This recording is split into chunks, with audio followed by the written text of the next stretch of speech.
পবিত্র ঈদুল আজহাকে সামনে রেখে কোরবানির পশুর বিকৃত নামকরণ আন্তর্জাতিক সম্পর্কের ক্ষেত্রে মারাত্মক ঝুঁকি ও বৈশ্বিক বিপর্যয় তৈরি করতে পারে বলে আশঙ্কা প্রকাশ করছেন সচেতন মহল।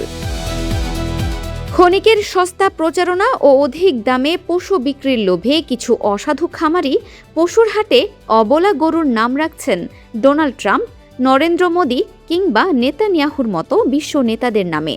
আন্তর্জাতিক প্রভাবশালী ব্যক্তিত্বদের পশুর সাথে জড়িয়ে দেওয়ার এই বিকৃত মানসিকতাকে চরম লজ্জাজনক ও মারাত্মক অপরাধ হিসেবে দেখছেন সংশ্লিষ্টরা।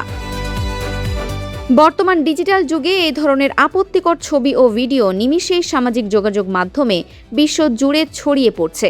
ফলে অন্য দেশের নাগরিকদের জাতীয় অনুভূতিতে আঘাত হেনে ভাইরাল হওয়ার এই অপচেষ্টা আন্তর্জাতিক স্তরে যে কোনো মুহূর্তে সংঘাত ও বিশৃঙ্খলা উস্কে দিতে পারে। সামান্য ব্যক্তিগত লোভের জন্য দেশের দীর্ঘদিনের সুদৃঢ় কূটনৈতিক সম্পর্ক ও ভাবমূর্তিকে এভাবে বাজি ধরা কোনোভাবেই কাম্য নয়। সচেতন নাগরিকদের মতে এটি কোনো সাধারণ কৌতুক বা বিপণন কৌশল নয়, বরং বন্ধুভাবাপন্ন রাষ্ট্রগুলোর সঙ্গে শত্রুতা তৈরির এক নীরব উস্কানি।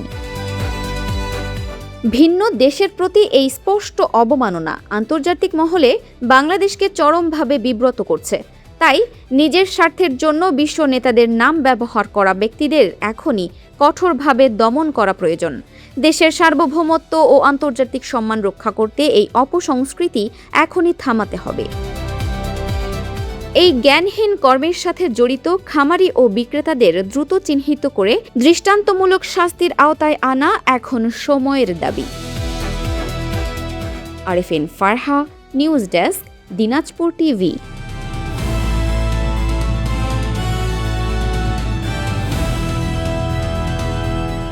দিনাজপুর টিভি, মানুষের জীবনের কথা বলে।